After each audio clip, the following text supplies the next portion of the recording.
Raihul Jannah dengan NIM E1E020169 dari program studi pendidikan guru sekolah dasar. Di sini saya akan membawakan sebuah kisah dari Sumatera Utara yang berjudul Batu Gantung. Konon, pada zaman dahulu di sebuah desa pada tepi Danau Toba, hiduplah sepasang suami istri yang memiliki anak gadis cantik jelita. Gadis cantik itu bernama Seruni. Selain cantik, dia juga anak yang berbakti kepada kedua orang tuanya. Seruni selalu bersikap sopan dan senang membantu pekerjaan kedua orang tuanya. Suatu hari, Seruni harus berpisah dengan pemuda pujaannya yang bernama Sidoli. Akan tetapi, Sidoli harus pergi merantau untuk mengumpulkan uang sebagai biaya pernikahan. Danau Toba dan batu-batu di sini akan menjadi saksi Sidoli. Berjanjilah kau untuk kembali lagi, kata Seruni. Lalu Sidoli pun menjawab saat di atas sampan sebelum berangkat.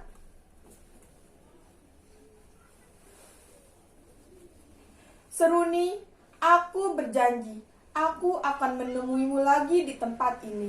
Kita akan segera menikah. Pekerjaan ayah Seruni selain berladang juga menjadi nelayan penangkap ikan mujair. Akan tetapi, hasil dari nelayan digunakan untuk berpoya-poya. Hingga ayah Seruni terlilit hutang sangat banyak dan tak sanggup lagi untuk membayarnya.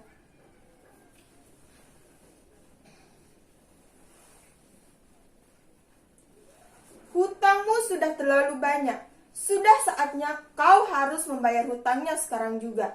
Jika tidak, kau harus menjodohkan Seruni dengan anak awak, ucap temannya. Lalu ayah Seruni pun menjawab, tunggu dulu, awak bicarakan dulu dengan ibu Seruni. Temannya pun menjawab, tidak bisa, kau sudah berjanji. Kau tahu apa yang terjadi jika kau melanggar janjimu? Lalu ayah Seruni pun bingung. Namun bagaimana lagi? Karena tidak ada pilihan, ia harus menjodohkan Seruni dengan anak temannya. Hingga suatu hari Seruni mendengar ayahnya sedang berbicara dengan ibunya perihal perjodohan dirinya. Seruni pun menangis mendengarnya. Ia teringat janjinya kepada Sidoli.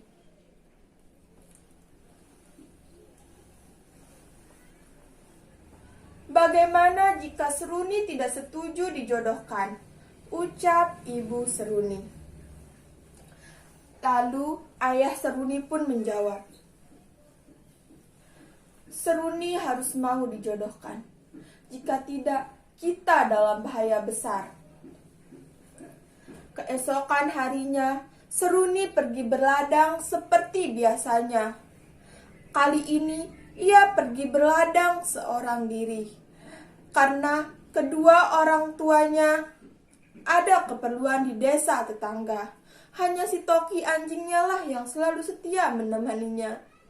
Di ladang, Seruni hanya berdiam. Dia tidak rajin seperti biasanya.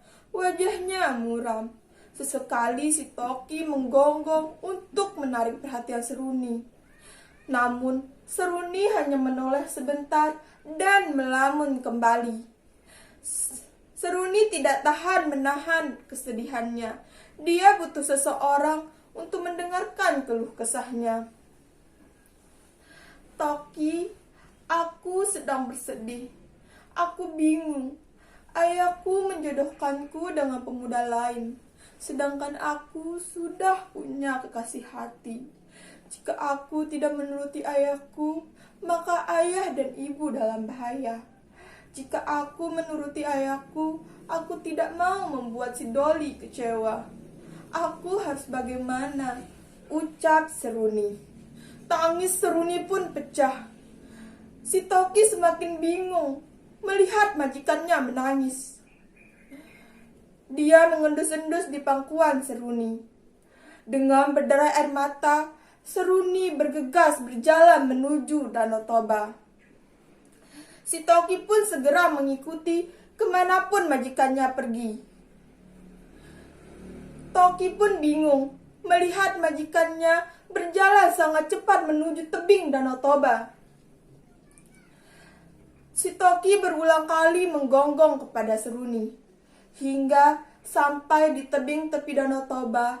Tiba-tiba Seruni yang sedang menangis terperosok ke dalam lubang batu yang sangat besar.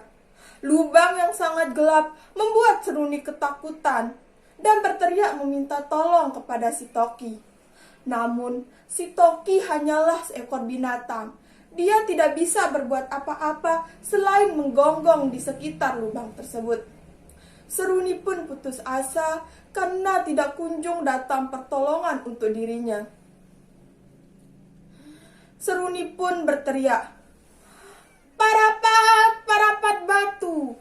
Tanpa diketahui, dinding-dinding lubang batu mulai merapat. Semakin lama semakin merapat dan menghimpit tubuh Seruni. Melihat majikannya yang semakin tidak tertolong, si Toki bergegas berlari pulang. Di rumah, kedua orang tua Seruni baru saja pulang dari desa tetangga. Si Toki berusaha memberitahu bahwa Seruni dalam keadaan bahaya dengan menggonggong tanpa henti, mencakar tanah, dan bermondar-mandir di sekitar ayah dan ibu Seruni.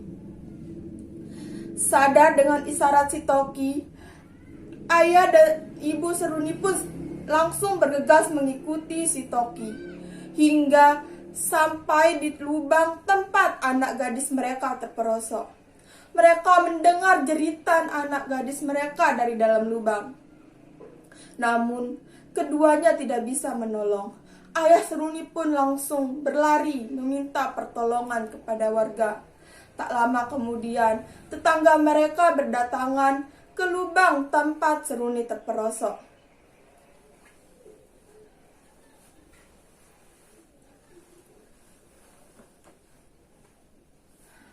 "Pak, lubang ini sangat dalam dan tidak tembus cahaya. Aku hanya mendengar sayup-sayup suara anak kita yang berkata, 'Parapat, parapat batu.' Bagaimana ini, Pak?" ucap ibu Seruni. Tanpa menjawab pertanyaan istrinya, ayah Seruni pun melihat ke dalam lubang dan memutuskan untuk masuk ke dalam menyusul putrinya.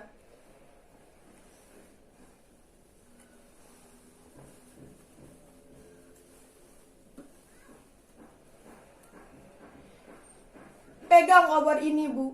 Aku akan turun menjemput putri kita," kata ayah Seruni. Kemudian, ibu Seruni pun menjawab, "Jangan gegabah, Pak. Lubang ini sangat dalam dan gelap." Warga pun juga menjawab, "Benar, Oa. Lubang ini sangat dalam dan bahaya." Ayah Seruni pun mengurungkan niatnya. Namun, tiba-tiba terdengar suara gemuruh dan guncangan besar yang membuat lubang perlahan-lahan merapat dan tertutup dengan sendirinya. Seruni yang masih berada di dalam akhirnya terhimpit dan tidak terselamatkan. Setelah guncangan berhenti, di atas lubang yang sudah tertutup rapat itu, muncullah sebuah batu besar yang menyerupai tubuh seorang gadis. Batu itu menggantung di tebing tepi Danau Toba. Masyarakat mempercayai batu itu adalah batu penjelmaan dari Seruni. Masyarakat memberinya nama Batu Gantung. Ucapan Seruni yang terakhir didengar warga berupa "Parapat, parapat" dijadikan nama daerah tempat Batu Gantung berada yang dinamakan Kota Parapat. Demikianlah kisah asal mula Batu Gantung yang berada di Sumatera Utara. Terima kasih.